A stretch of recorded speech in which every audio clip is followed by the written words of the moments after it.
السلام علیکم ورحمۃ اللہ تعالی وبرکاتہ۔ الحمدللہ رب العالمین والعاقبۃ للمتقین والصلاة والسلام علی سید المرسلین وعلی آلہ وصحبہ اجمعین، اما بعد فاعوذ باللہ من الشیطان الرجیم، بسم اللہ الرحمن الرحیم۔ یا ایھا الذین آمنوا اتقوا اللہ وابتغوا الیہ الوسیلہ وجاہدوا فی سبیلہ لعلکم تفلحون۔ صدق اللہ العظیم۔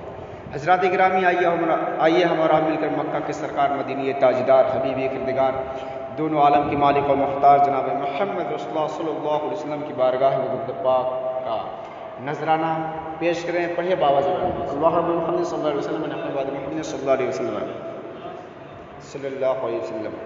خیرات دیتا ہے خدا ہر وقت تیرے نام کی، جس کو ملا جو کچھ ملا جتنا ملا صدقہ تیرا، یا مصطفیٰ یا مجتبیٰ بھر دیجئے کاسا میرا، کر دو کرم رکھ لو بھرم سائل ہوں میں ادنا تیرا۔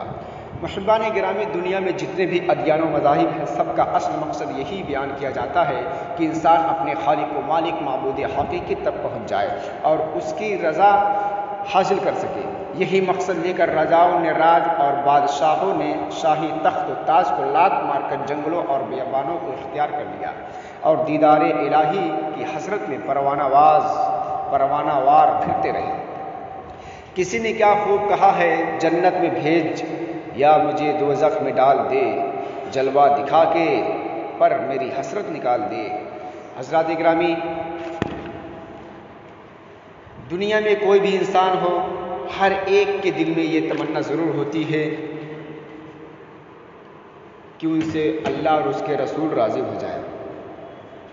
حضرات گرامی، خطبہ مسنونہ کے بعد میں نے جس آیت کریمہ کی تلاوت کا شرف حاصل کیا ہے، اس کا سیدھا سادہ ترجمہ یہ ہے،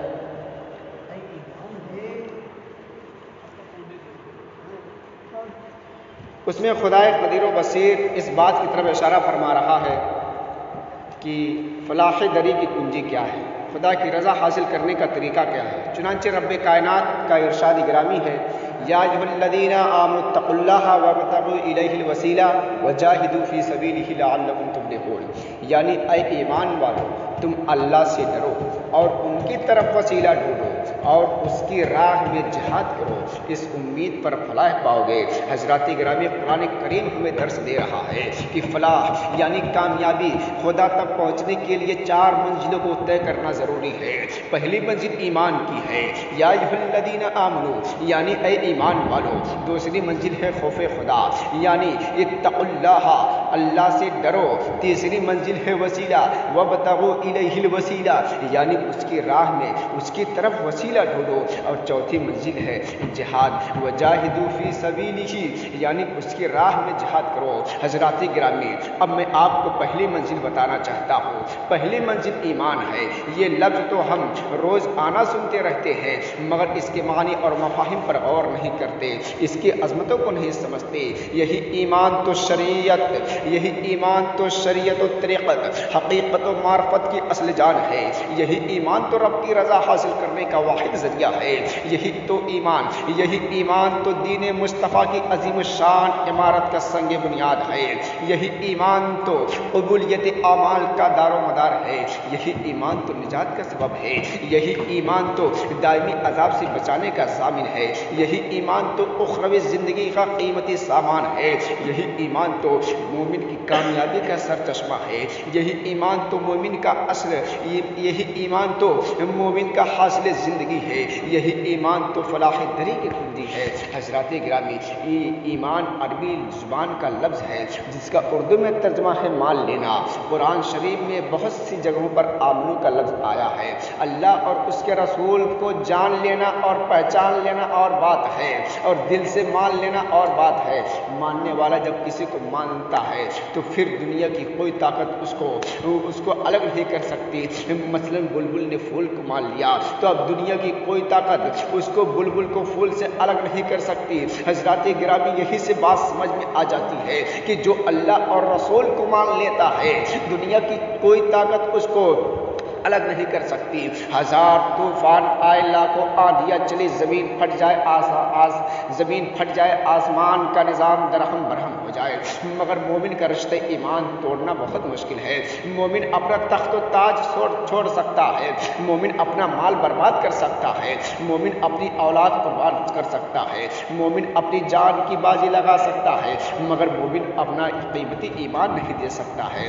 آسمان رشد و ہدایت کے ستارے صحابہ کرام کے مقدس جسموں پر کوڑے برسائے گئے، انگاروں پر لٹائے گئے، سولیوں پر لٹکائے گئے، چٹائیوں میں لپیٹ کر ان کی ناکوں میں دھواں پہنچایا گیا، گرم گرم ریت پر لٹائے گئے، سینوں پر بھاری بھاری پتھر رکھے گئے، بیویوں اور اولادوں سے جدا کیے گئے، وطن عزیز سے دور کیے گئے. ان کے ایمان کو برباد کرنے کے لیے ان ظالموں کفار و مشرکین نے ہر قسم کے ظلم و ستم کے پہاڑ توڑے، مگر یہ اللہ اور رسول کو ماننے والے احد احد کے نعرے لگاتے رہے اور صبر و استقامت کے پہاڑ بن کر مصطفیٰ کی غلامی کا پٹا اپنی گردنوں میں ڈالے رہے. یہ وہ نشہ نہیں جسے ترسی اتار دے، چھٹ جائے اگر دولت کونین تو کیا غم، چھوٹے نہ مگر ہاتھ سے دامان مصطفیٰ. حضرات گرامی، حضرت بلال کی استقامت ایمان، یہ تو سب کو معلوم ہے کہ حضرت بلال رضی اللہ تعالی عنہ امیہ بن خلف کے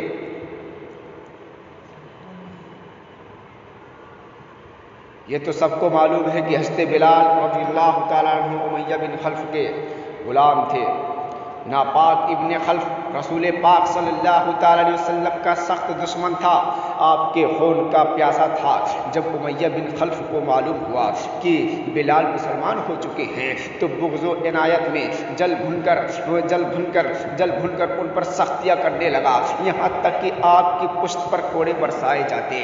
جب پیٹھ زخمی ہو جاتی تو وادی مکہ کی گرم گرم ریت پر آپ کو لٹا کر گرم پتھر آپ کی مقدس چھاتی پر رکھ دیا جاتا، جس کی وجہ سے آپ کی زبان منہ سے باہر نکل جاتی.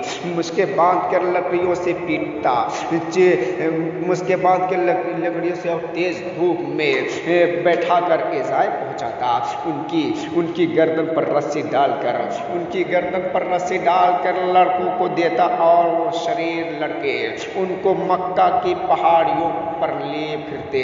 گردن پر رسی کا نشان نمایاں ہو جاتا، مگر ان سب تکلیف کے باوجود حضرت بلال رضی اللہ تعالی عنہ احد کے نعرے لگاتے اور زبان حال سے یہ کہتے: حلق پر تیغ رہے، سینے پر جلاد رہے، لب پہ تیرا نام رہے، دل میں تیری یاد رہے. حضرات گرامی، یہ ہمارے اسلاف کے اسلامی جذبے کی جان جائے تو جائے مگر ایمان نہ جائے. لیکن آج کے مسلمان کا حال یہ ہے کہ دنیا کی ایک کرسی کے لیے قرآن کی آیت الکرسی کو بیچ ڈالتے ہیں. کہنے کو تو یہ قوم کے لیڈر ہیں، لیکن حقیقت میں خدا اور رسول سے اس قدر نڈر ہو گئے ہیں کہ حکومت کو خوش کرنے کے لیے کفار و مشرکین کی مرگٹوں پر پھول چڑھاتے پھرتے ہیں. یہ ایسے ایمان فروش لیڈر ہیں کہ بتوں کے سامنے ہاتھ جوڑتے ہیں، اسلامی احکام اور مذاہب فرائض سے کوسوں دور ہیں، غیر مسلموں کی چاپلوسی میں مسرور رہتے ہیں. انہیں نہ تو خدا کا خوف ہے اور نہ ہی نبی کی شرم. اس لیے تو سرکار اعلیٰ حضرت فرماتے ہیں: دین لہو میں کھویا کیے، شب صبح تک سویا کیے، شرم نبی خوف خدا یہ بھی نہیں وہ بھی نہیں. حضرات گرامی، اب دوسری منزل ہے خوف خدا، اس کو انشاءاللہ بعد میں بیان کیا جائے گا.